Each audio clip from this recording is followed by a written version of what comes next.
भौतिक शास्त्र के अध्याय 9 के अंतर्गत प्रश्न क्रमांक 7 का अध्ययन करना है।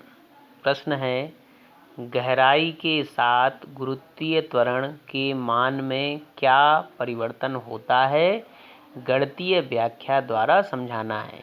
इसके पहले पृथ्वी की सतह से ऊंचाई के साथ गुरुत्वीय त्वरण के मान में क्या परिवर्तन होता है ये पढ़ चुके हैं। यहाँ पर पृथ्वी की सतह से नीचे जाने पर माने गहराई में जाने पर क्या परिवर्तन होगा वो यहाँ पर पढ़ना है। सबसे पहले देखते हैं चित्र में इस प्रकार से मान लेते हैं कि ये पृथ्वी है। ये इस प्रकार से ये जो आकृति बनी है ये पृथ्वी है। पृथ्वी का द्रव्यमान क्या है? पृथ्वी का द्रव्यमान कैपिटल M है, ये मान लेते हैं। और पृथ्वी की त्रिज्या कितनी है? ये पृथ्वी की त्रिज्या यहाँ से यहाँ तक ये कैपिटल R है, ये मान लेते हैं। पृथ्वी का द्रव्यमान कैपिटल M और त्रिज्या कैपिटल R है, ऐसा मान लेते हैं। पृथ्वी की सतह पर मतलब यहाँ पर इस स्थान पर पृथ्वी की सतह पर स्मॉल m द्रव्यमान की कोई वस्तु रखी हुई है, सतह पर रखी है, तो उस स्थिति में उसका गुरुत्वीय त्वरण लिख लेंगे। ठीक है, तो जैसा कि मैंने अभी चित्र में बताया वही लिख लिया। देखो यहाँ पर माना कि पृथ्वी का द्रव्यमान कैपिटल M है, पृथ्वी की त्रिज्या कैपिटल R है, पृथ्वी की सतह पर स्मॉल m द्रव्यमान की कोई वस्तु रखी है, तो उस अवस्था में वस्तु में उत्पन्न त्वरण। ठीक है, सूत्र वही, कौन सा सूत्र लिखना है? स्मॉल g और कैपिटल G में जो संबंध निकाला था उसी सूत्र को यहाँ पर लिखना है, G बराबर Gm/r²। ठीक है, तो ये इस प्रकार से पृथ्वी की सतह पर गुरुत्वीय त्वरण का मान लिख देंगे और समीकरण 1 लिख लेंगे। अब ऐसा मान लेते हैं कि वस्तु यहाँ पे नहीं है, वस्तु यहाँ पर ना होकर यहाँ से स्मॉल h नीचे यानी यहाँ पर है वस्तु, ये इस स्थान पे जहाँ पर स्मॉल m लिखा हुआ है ना, स्मॉल m जहाँ पर लिखा हुआ है इस स्थान पर माने गहराई पर है। कितनी गहराई पर है? h गहराई पर, स्मॉल h गहराई पर ये वस्तु है, ऐसा मान लेते हैं।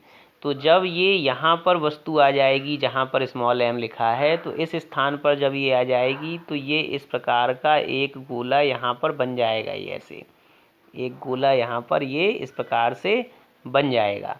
ठीक है, और ये गोला जब यहाँ पर इस प्रकार से बनेगा तो अभी पृथ्वी की सतह से अंदर आ गए, अंदर आने पर यहाँ पर एक गोला बन गया।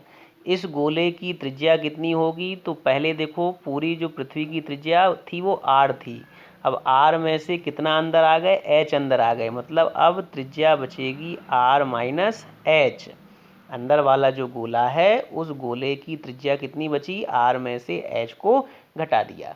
ठीक है, तो ये इस प्रकार से ये चित्र यहाँ पर बना हुआ है। ठीक है, समीकरण 1 में G बराबर Gm/r² प्राप्त हो गया था। अब ऐसा मान लें कि पृथ्वी का माध्य घनत्व D है। ठीक है, और माध्य घनत्व D है तो सूत्र लगा देते हैं। यहाँ पर पृथ्वी का द्रव्यमान M बराबर, द्रव्यमान बराबर होता है आयतन गुणे घनत्व, द्रव्यमान बराबर आयतन गुणे घनत्व। यहाँ पर सूत्र लगा दिया, द्रव्यमान M हो गया, पृथ्वी का आयतन कितना है? तो पृथ्वी चूँकि गोल है तो गोले के आयतन का जो सूत्र होता है वही सूत्र यहाँ पर लगा देंगे। गोले के आयतन का सूत्र क्या होता है? 4/3 πr³। तो वही सूत्र लगा दिया। देखो यहाँ पर 4/3 πr³। ठीक है, पृथ्वी गोल है, पृथ्वी की त्रिज्या कैपिटल R है, तो पृथ्वी की त्रिज्या कैपिटल R है तो वही गोले का जो सूत्र होता है गोले के आयतन का वही सूत्र यहाँ पर लिख दिया। और इनटू में क्या लिखना है? घनत्व। तो घनत्व कितना माना है? D, मतलब गुणा में D आ जाएगा। तो पृथ्वी का द्रव्यमान कैपिटल M बराबर आ जाएगा 4/3 πr³ इंटू D। ये जो मान है M का, इस मान को कहाँ पर रख देंगे? ऊपर जो समीकरण 1 आया है उसमें रख देंगे। समीकरण 1 में जब मान रखेंगे तो G की जगह पे G आ जाएगा, बराबर में कैपिटल G की जगह पे कैपिटल G, और कैपिटल M का मान कितना आया है? कैपिटल M का मान आया है 4/3 πr³ इंटू D, और बटे में R² लिखा था तो R²। समीकरण 1 जो है वो ऐसा लिखा है ना ऊपर, जी बराबर GM बटे आर स्क्वायर, ये इस प्रकार से लिखा हुआ है समीकरण 1, है ना। तो इस समीकरण 1 में जब मान रखेंगे तो जी की जगह पे जी आ जाएगा, है ना। m का मान रख देंगे और बटे में आर स्क्वायर की जगह पे आर स्क्वायर, ठीक है। अब आर स्क्वायर से आर क्यूब की 2 घातें कट जाएंगी, ठीक है। तो आर क्यूब की 2 घातें जब कटेंगी तो ऊपर एक आर बचेगा और नीचे का आर स्क्वायर कट गया, ठीक है। तो क्या आ जाएगा, अब इसको क्रम से लिख दें, पहले 4/3 पाई को लिख दें, एक आर बचा है उसको लिख देंगे, जी बचा है उसको लिख देंगे और डी बचा है उसको लिख देंगे। ये इस प्रकार से जी का जो मान निकला है क्या आ जाएगा, स्मॉल जी का मान 4/3 पाई आर जी डी। ये जो समीकरण आया है इसको समीकरण 2 यहाँ पर दे देना है, ठीक है, इसको समीकरण 2 दे देना है। अब जैसा कि मैंने आपको बताया था कि उस वस्तु को उठा के कहाँ ले जाना है, पृथ्वी के अंदर स्मॉल h गहराई तक ले जाना है। स्मॉल h गहराई तक जब ले जाएंगे तो पृथ्वी के केंद्र से उसकी दूरी कितनी बचेगी, r-h बचेगी, और उस अवस्था में एक ठोस गोला वहाँ पर और बन जाएगा। उस ठोस गोले की त्रिज्या कितनी हो जाएगी, कैपिटल R-h हो जाएगी, ठीक है। और उस स्थिति में फिर से क्या निकालेंगे, उस स्थिति में फिर से पृथ्वी के अंदर स्थित उस वस्तु का क्या निकालेंगे, उस वस्तु का गुरुत्वीय त्वरण निकालेंगे। उसके लिए गुरुत्वीय त्वरण जब निकालेंगे तो ज़्यादा कुछ नहीं करना है। देखो समीकरण 2 में जो मान निकला है उसी मान से यहाँ पर मान निकाल देना है। समीकरण 2 में मान निकला था उसी में देखो जी की जगह पे जी डैश हो गया, ठीक है।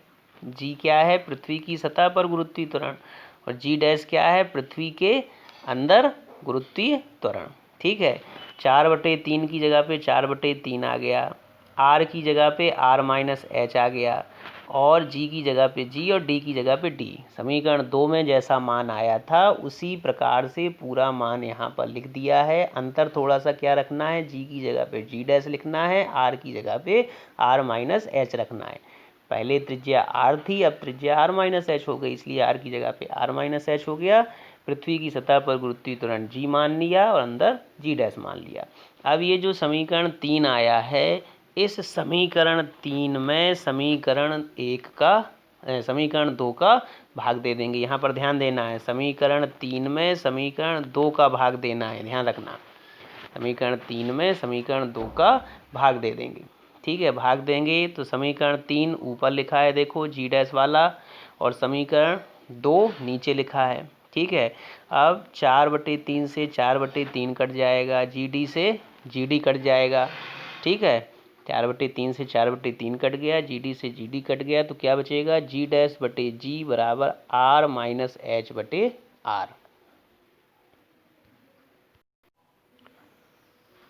तो ये इस प्रकार से समीकरण यहाँ पर प्राप्त हो जाएगा, ठीक है। अब क्या करेंगे, देखो जी डैश बटे जी की जगह पे जी डैश बटे जी आ जाएगा, बराबर में क्या है, देखो ध्यान देना है, अंश में 2 पद हैं r-h और हर में केवल एक पद लिखा है r। तो जब अंश में एक से ज़्यादा पद हों और हर में केवल एक पद हो तो क्या कर सकते हैं, पहले पद के बटे में हर मतलब r बटे r, माइनस दूसरे पद के बटे में हर मतलब h बटे r।